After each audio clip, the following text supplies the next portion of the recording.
खुशियों की सुंदर झील में जीवन कमल मुस्काएगा। सब सौंप दो प्यारे प्रभु को।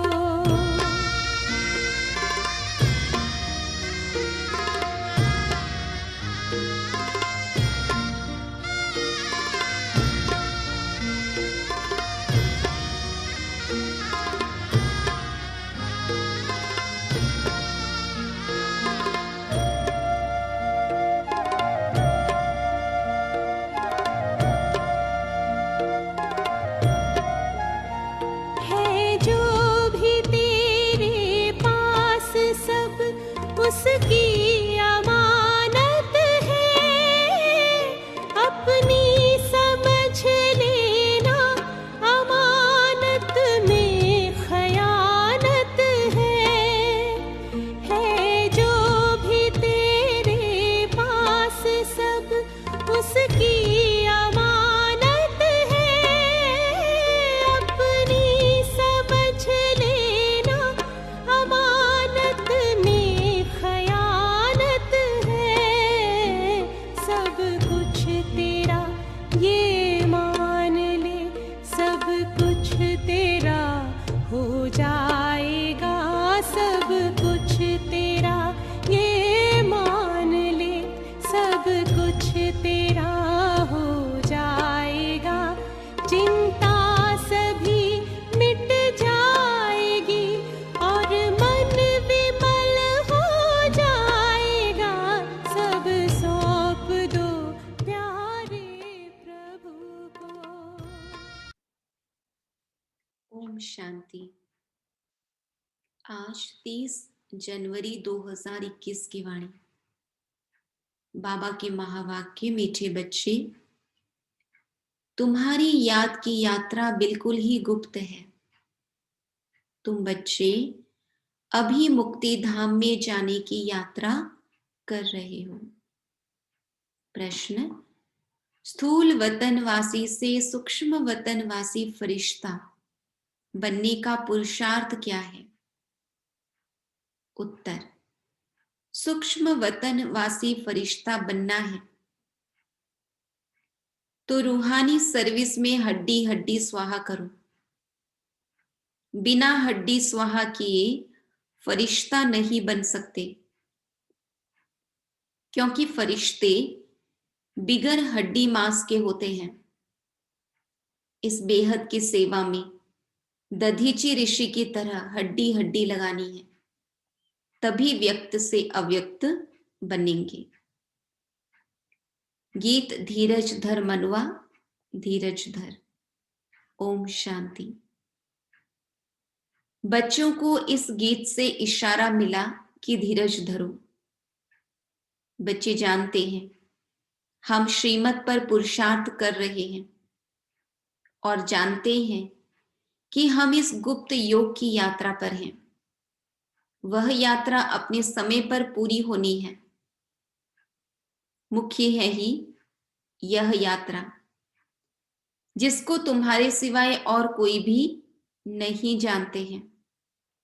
यात्रा पर जाना है जरूर, और ले जाने वाला पंडा भी चाहिए।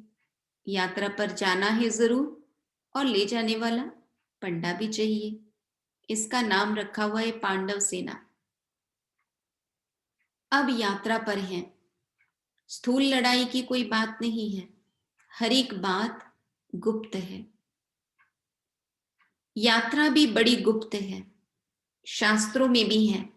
बाप कहते हैं मुझे याद करो तो मेरे पास आकर पहुंचेंगे। यह यात्रा तो हुई ना। बाप सब शास्त्रों का सार बताते हैं, प्रैक्टिकल में एक्ट में ले आते हैं। हम आत्माओं को यात्रा पर जाना है अपने निर्वाण धाम। विचार करो तो समझ सकते हैं, यह है मुक्ति धाम की सच्ची यात्रा। सब चाहते हैं हम मुक्ति धाम में जाएं। यह यात्रा करने के लिए कोई मुक्ति धाम का रास्ता बताए, परंतु बाप तो अपने समय पर आपे ही आते हैं। जिस समय को कोई नहीं जानते। बाप आकर समझाते हैं तो बच्चों को निश्चय होता है, बरोबर यह सच्ची यात्रा है जो गाई हुई है। भगवान ने यह यात्रा सिखाई थी। मनमना भव, मध्याजी भव। यह अक्षर भी तुम्हारे काम के बहुत हैं। सिर्फ किसने कहा यह भूल कर दी है। बाबा कहते गीता के भगवान निराकार शिव के बदले श्री कृष्ण को समझ लिया है। कहते हैं देह सहित देह के संबंधों को भूल जाओ। इनको यानी ब्रह्मा बाबा को भी देह है, इनको भी समझाने वाला दूसरा है जिसको अपनी देह नहीं है। वह बाप है विचित्र। उनको कोई चित्र नहीं है और तो सबके चित्र हैं। सारी दुनिया चित्रशाला है। विचित्र और चित्र अर्थात जीव और आत्मा का यह मनुष्य स्वरूप बना हुआ है, तो वह बाप है विचित्र, विदेही। समझाते हैं मुझे इस चित्र का आधार लेना पड़ता है। शिव बाबा को भी ब्रह्मा बाबा के तन का आधार लेना पड़ता है। बरोबर शास्त्र में है, भगवान ने कहा था, जबकि महाभारत लड़ाई भी लगी थी, राजयोग सिखाते थे, जरूर राजाई स्थापन हुई थी। बाबा कहते अभी तो राजाई है नहीं। राजयोग भगवान ने सिखाया था नई दुनिया के लिए, क्योंकि विनाश सामने खड़ा था। समझाया जाता है ऐसे हुआ था जबकि स्वर्ग की स्थापना हुई थी। बाबा कहते वो लड़ाई आदि सब कब की बात है? अभी संगम युग की। वह लक्ष्मी नारायण का राज्य स्थापन हुआ था। अभी तुम्हारी बुद्धि में है सत्युग था, अभी कलयुग है। फिर बाप वही बातें समझाते हैं। ऐसा तो कोई कह न सके कि मैं परम धाम से आया हूं तुमको वापस ले जाने। परम पिता परमात्मा ही कह सकते हैं ब्रह्मा द्वारा, और किसके द्वारा भी कह नहीं सकते। सूक्ष्म वतन में है ही ब्रह्मा विष्णु शंकर। ब्रह्मा के लिए ही समझाया है कि वह है अव्यक्त ब्रह्मा और यह है व्यक्त। तुम अभी फरिश्ता बनते हो। फरिश्ते स्थूल वतन में नहीं होते। फरिश्तों को हड्डी मांस नहीं होता है। यहां इस रूहानी सर्विस में हड्डी आदि सब खलास कर देते हैं। बाबा कहते फिर फरिश्ते बन जाते हैं। अभी तो हड्डी है ना। यह भी लिखा हुआ है अपनी हड्डियां भी सर्विस में दे दो। गोया अपनी हड्डियां खलास करते हैं। स्थूल वतन से सूक्ष्म वतन वासी बनना है। यहां हम हड्डी देकर सूक्ष्म बन जाते हैं। इस सर्विस में सब स्वाहा करना है। याद में रहते रहते हम फरिश्ते बन जाएंगे। यह भी गाया हुआ है, मिरुआ मौत मलू का शिकार। मलुक फरिश्ते को कहा जाता है। तुम मनुष्य से फरिश्ते बनते हो। तुमको देवता नहीं कह सकते, यहां तो तुमको शरीर है ना। सूक्ष्म वतन का वर्णन अभी होता है। योग में रहे फिर फरिश्ते बन जाते हैं। बाबा कहते पिछाड़ी में तुम फरिश्ते बन जाएंगे।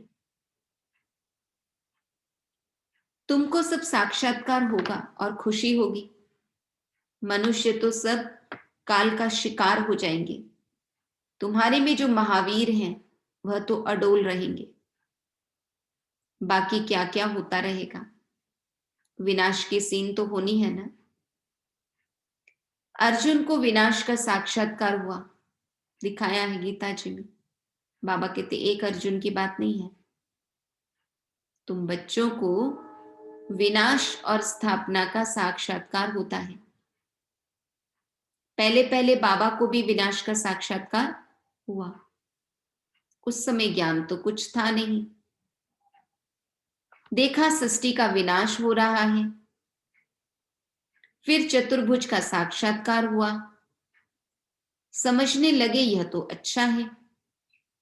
विनाश के बाद हम विश्व के मालिक बनते हैं तो खुशी आ गई। अभी यह दुनिया नहीं जानती कि विनाश तो अच्छा है ना। पीस के लिए प्रयत्न करते हैं, परंतु आखिरी विनाश तो होना है। याद करते हैं पतित पावन आओ, तो बाप आएंगे जरूर, आकर पावन दुनिया स्थापन करेंगे जिसमें हम राजाई करेंगे। यह तो अच्छा है ना। पतित पावन को क्यों याद करते हैं? क्योंकि दुख है। पावन दुनिया में देवताएं हैं, पतित दुनिया में तो देवताओं के पैर आ नहीं सकते। तो जरूर पतित दुनिया का विनाश होना चाहिए। गाया हुआ भी है, महाविनाश हुआ, उसके बाद क्या होता है? एक धर्म की स्थापना, सो तो ऐसे होगी न, यहां से राजयोग सीखेंगे, विनाश होगा। बाकी भारत में कौन बचेगा?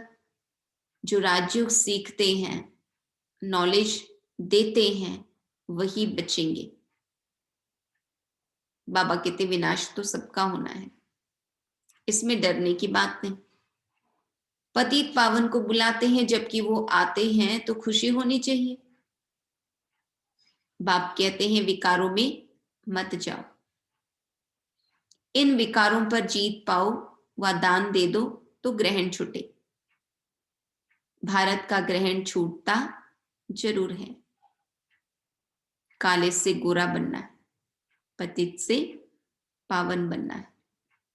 सत्युग में पवित्र देवताएं थे, वह जरूर यहां बने होंगे। तुम जानते हो हम श्रीमत से निर्विकारी बनते हैं। भगवान उवाच, यह है गुप्त।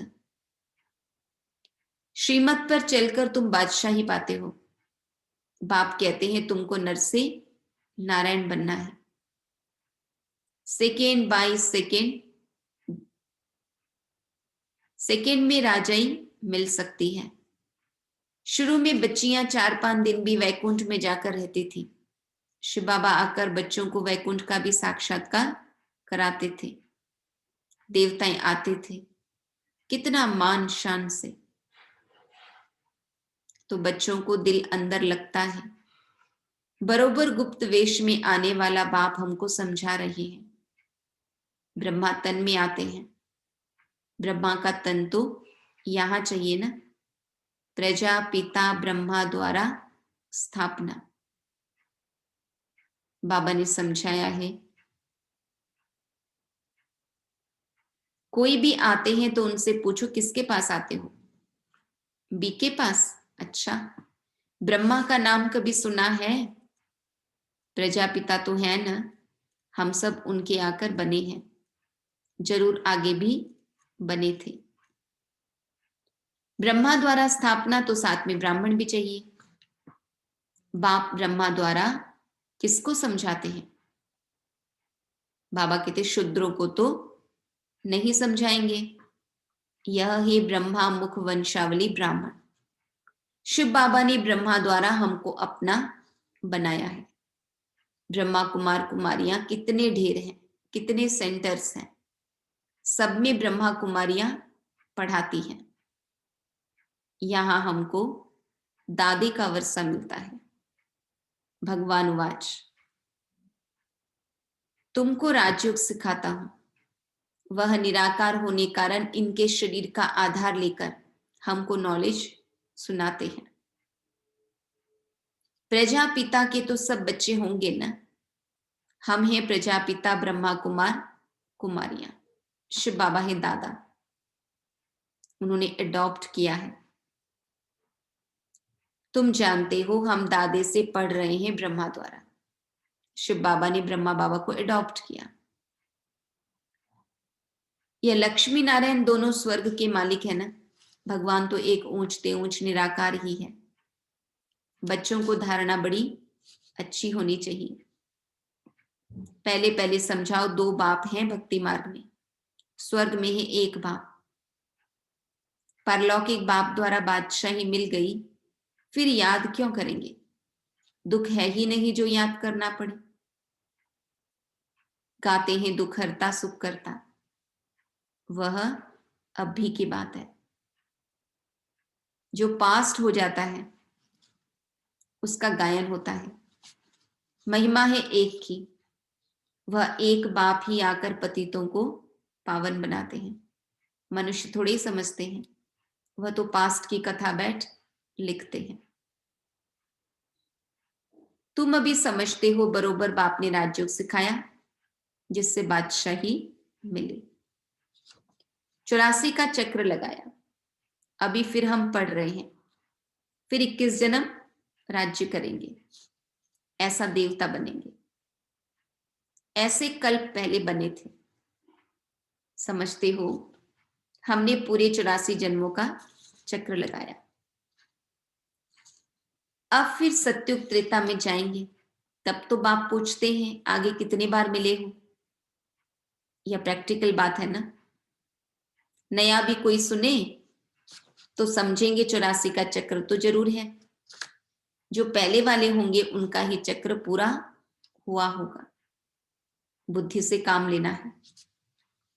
इस मकान में, इस ड्रेस में, बाबा हम आपसे अनेक बार मिलते हैं और मिलते रहेंगे। पतित से पावन, पावन से पतित होते ही आए हैं। कोई चीज सदैव नई ही रहे यह तो हो नहीं सकता। पुरानी जरूर बनती है। हर चीज सतो रजो तमो में आती है। अभी तुम बच्चे जानते हो नई दुनिया आ रही है, उसको स्वर्ग कहा जाता है। यह है नर्क, वह है पावन दुनिया। बहुत पुकारते हैं, हे पतित पावन हमको आकर पावन बनाओ, क्योंकि दुख जास्ती होता जाता है ना। परंतु यह समझते नहीं कि हम ही पूज्य थे फिर पुजारी बने हैं। द्वापर में पुजारी बने, अनेक धर्म होते गए, बरोबर पतित से पावन, पावन से पतित होते आए हैं। भारत के ऊपर ही खेल है। तुम बच्चों को अब स्मृति आई है। अब तुम शिव जयंती मनाते हो, बाकी और कोई शिव को तो जानते ही नहीं है। हम जानते हैं, बरोबर हमको राजयोग सिखलाते हैं। ब्रह्मा द्वारा स्वर्ग की स्थापना हो रही है। जरूर जो योग सीखेंगे, स्थापना करेंगे, वही फिर राज्य भाग्य पाएंगे। हम कहते हैं बरोबर हम कल्प कल्प बाप से यह राजयोग सीखे हैं। बाबा ने समझाया है अभी यह 84 जन्मों का चक्र पूरा होता है, फिर नया चक्र लगाना है। चक्र को तो जानना चाहिए ना। भल यह चित्र ना हो तो भी तुम समझा सकते हो, यह तो बिल्कुल सहज बात है। बरोबर भारत स्वर्ग था, अब नर्क है। सिर्फ वह लोग समझते हैं कलयुग अर्जुन बच्चा है। तुम कहते हो यह तो कलयुग का अंत है। चक्र पूरा होता है। बाप समझाते हैं मैं आता हूं पति दुनिया को पावन बनाने। तुम जानते हो हमको पावन दुनिया में जाना है। तुम मुक्ति, जीवन मुक्ति धाम, शांति धाम, सुख धाम और दुख धाम को भी समझते हो, परंतु तकदीर में नहीं है तो फिर यह ख्याल नहीं करते कि क्यों ना हम सुख धाम में जाएं। बरोबर हम आत्माओं का घर वह शांति धाम है। वहां आत्मा को ऑर्गन्स न होने कारण कुछ बोलती नहीं है। शांति वहां सबको मिलती है। सत्युग में है एक धर्म। यह अनादि अविनाशी वर्ल्ड ड्रामा है। जो चक्र लगाता ही रहता है। आत्मा कभी विनाश नहीं होती है। शांति धाम में भी थोड़ा समय ठहरना ही पड़े, यह बहुत समझ की बातें हैं। कलयुग है दुख धाम, कितने अनेक धर्म हैं, कितना हंगामा है। जब बिल्कुल दुख धाम होता है तभी बाप आते हैं। दुख धाम के बाद है फुल सुख धाम। शांति धाम से हम आते हैं सुख धाम में, फिर दुख धाम बनता है। सतयुग में संपूर्ण निर्विकारी, यहां है संपूर्ण विकारी। यह समझाना तो बहुत सहज है ना, हिम्मत चाहिए। कहां भी जाकर समझाओ। यह भी लिखा हुआ है, हनुमान सत्संग में पीछे जुत्तियों में जाकर बैठता था। तो महावीर जो होंगे वह कहां भी जाकर युक्ति से सुनेंगे, देखें क्या बोलते हैं। तुम ड्रेस बदलकर कहां भी जा सकते हो उनका कल्याण करने। बाबा भी गुप्त वेश में तुम्हारा कल्याण कर रहे हैं ना। मंदिरों में कहां भी निमंत्रण मिलता है तो जाकर समझाना है। दिन प्रतिदिन तुम होशियार होते जाते हो। सबको बाप का परिचय तो देना ही है। बाबा कहते ट्रायल करनी होती है। यह तो गाया हुआ है, पिछाड़ी में सन्यासी राजाएं आदि आए, राजा जनक को सेकंड में जीवन मुक्ति मिले। वह फिर जाकर त्रेता में अनुजनक बना। अच्छा, मीठे मीठे सिकीलधे बच्चों प्रति माता पिता बाप दादा का याद प्यार और गुड मॉर्निंग। रूहानी बाप की रूहानी बच्चों को नमस्ते। हम रूहानी बच्चों की रूहानी बाप दादा को याद प्यार गुड मॉर्निंग, नमस्ते नमस्ते नमस्ते। धारणा के लिए मुख्य सार। अंतिम विनाश की सीन देखने के लिए अपनी स्थिति महावीर जैसे निर्भय अडोल बनानी है। गुप्त याद की यात्रा में रहना है। अव्यक्त वतनवासी फरिश्ता बनने के लिए बेहद सेवा में दधीची ऋषि की तरह अपनी हड्डी हड्डी स्वाहा करनी है। वरदान। एकांत और अंतर्मुखता के अभ्यास द्वारा स्वयं को अनुभवों से संपन्न बनाने वाले मायाजीत भव। नॉलेजफुल के साथ पावरफुल, अर्थात अनुभवी मूर्त बनने के लिए एकांतवासी और अंतर्मुखी बनो। डगमग होने का कारण है अनुभव की कमी, इसलिए सिर्फ समझने समझाने वाले या मनन मूर्त नहीं बनो। एकांतवासी बन हर पॉइंट के अनुभवी बनो, तो किसी भी प्रकार के धोखे से, दुख व दुविधा से बच जाएंगे। किसका बच्चा हूं, क्या प्राप्ति है, इस पहले पाठ का अनुभव कर लिया तो मायाजीत सहज ही हो जाएंगे। एकांत और अंतर्मुखता के अभ्यास द्वारा स्वयं को अनुभवों से संपन्न बनाने वाले मायाजीत भव। श्लोगन। जिम्मेवारी संभालते हुए डबल लाइट रहने वाले ही बाप के समीप रतन है। जिम्मेवारी संभालते हुए डबल लाइट रहने वाले ही बाप के समीप रतन है। ओम शांति।